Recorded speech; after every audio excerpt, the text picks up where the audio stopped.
Elon Musk is not messing around. He obliterated a Wall Street Journal journalist who has ties to USAID after that journalist wrote a hit piece against a DOGE staffer that led to that DOGE staffer resigning. So let's get into this right here. I wrote this up over at phantompulse.com. You can find the link in the description below. So this Wall Street Journal journalist, her name is Catherine Long. She revealed that she has just started writing at the Wall Street Journal last week, and she wrote this on X. I linked DOGE staffer Marco Ellis to a deleted X account that advocated repealing the Civil Rights Act, backed a eugenic immigration policy, and wrote, "You could not pay me to marry outside of my ethnicity." He just resigned. She shared a link to her article titled "DOGE Staffer Resigns Over Racist Posts." And and we've now uncovered that she's actually linked to USAID. If you go over to her LinkedIn profile, which we can go right here, obviously this is updated by her. It does say she's working at the Wall Street Journal. It says she's been working there since January. Obviously, she said in her post on X, she's only been there a week. Interesting that this is the first article that she, or seemingly one of the first articles that she has written for the Wall Street Journal. And then you scroll down here and you can see right here, American Institutes for Research. What was she doing for them? She's in communications and outreach and was doing something with USAID Quality Reading Project. So interesting that she writes a hit piece on a DOGE staffer almost immediately after DOGE gutted the USAID and exposed them for all of the woke propaganda that it was funding in the United States and across the globe. We also can go over here to Fury and look at this. As you can see here, she used to work also with the Seattle Times. I think it's right here. Business reporter for the Seattle Times from June 2019 to December 2021. And we go over here to Fury. She's got a profile interview that she did. And it says, "How did you find yourself in your current role? I came to the Seattle Times straight out of Columbia Journalism School's investigative reporting master's program. Before matriculating at Columbia, I'd been working for the federal government managing USAID projects in Central Asia." So there you go. More confirmation that she is indeed connected to USAID. And she's saying she was managing projects in Central Asia and was working for the federal government. So pretty clear that her motivation for writing the article is suspect, given her connections to USAID. And obviously, if you want to go back and look at her LinkedIn profile, she also worked for the New York Times and Vox Media, a bunch of left-leaning woke outlets. So this is where Elon Musk kind of enters the picture.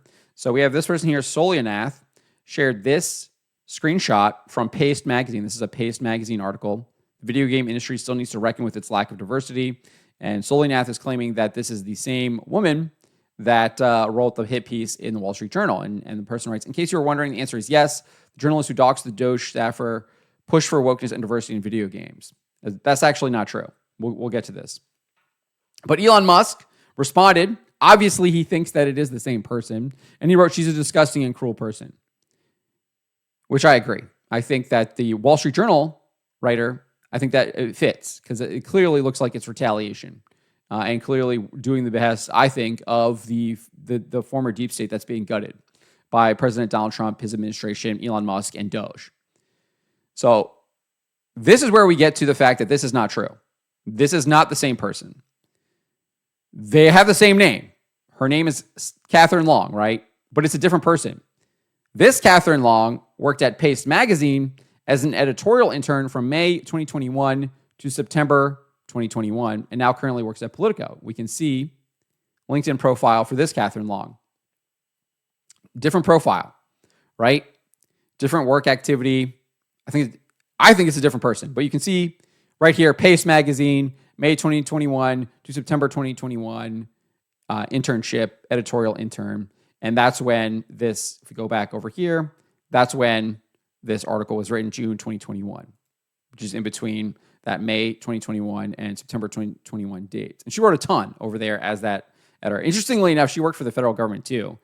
She was an investigative unit intern for Voice of America. And she's gone on and is working now at Politico, right? Which They were just exposed for receiving, $8 million in funding from USAID. I think President Donald Trump's press secretary talked about that recently. But these are two different people, right? You can see it in the pictures. Like, this is the one that wrote this Pace Magazine article. And we can see here, this is the one that wrote the Wall Street Journal. Look like different people to me, different women. So this is not the same person. The person who wrote the Wall Street Journal article is not the same woman that wrote this Pace Magazine article, even though they have the same exact name. The evidence here shows that they're different people. So this is not true. It's not the same person.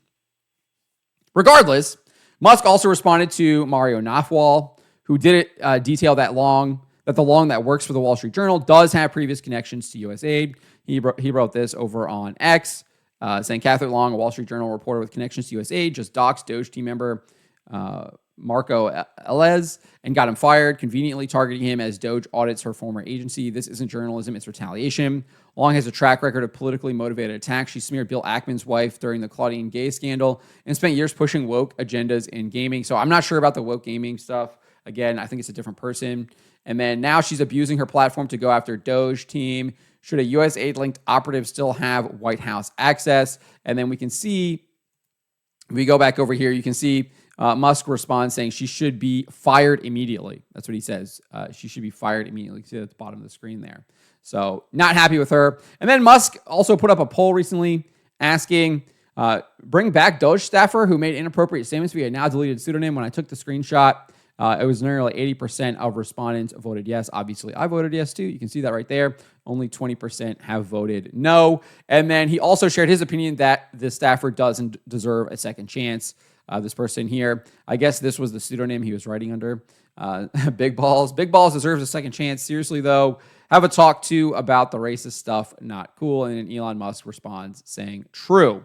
So Musk obviously not happy with this Catherine Long person targeting DOGE staff in what looks to be retaliatory action, trying to defend the deep state, the former regime, the bureaucratic state, the bureaucratic regime over there at USAID that was promoting all kinds of woke, degenerate, immoral crap, both in the United States and abroad. I mean, they're promoting LGBTQ plus comics in Peru. There's some like trans opera in Colombia, I think. I mean, it's all kinds of degenerate stuff. They're promoting atheism in Nepal. They spent $500,000 on that. All kinds of just degenerate, evil stuff that the United States should not be funding, and our taxpayer money should not be going to be funding all of that stuff that is evil, and it's objectively evil. But Elon Musk calling out this Wall Street Journal reporter does get his wires a little bit crossed here because there are two woke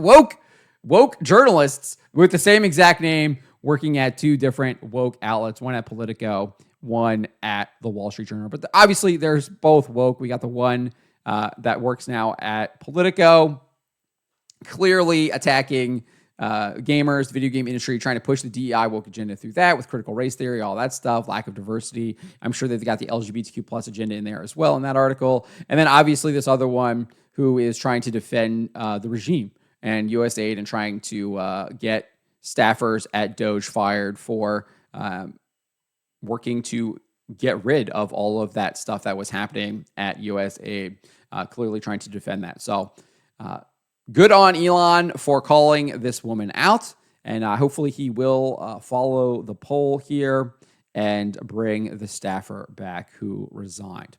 But let me know what you guys make of this. Let me know in the comments below. Remember to always be charitable, especially to each other, and to always, always speak the truth.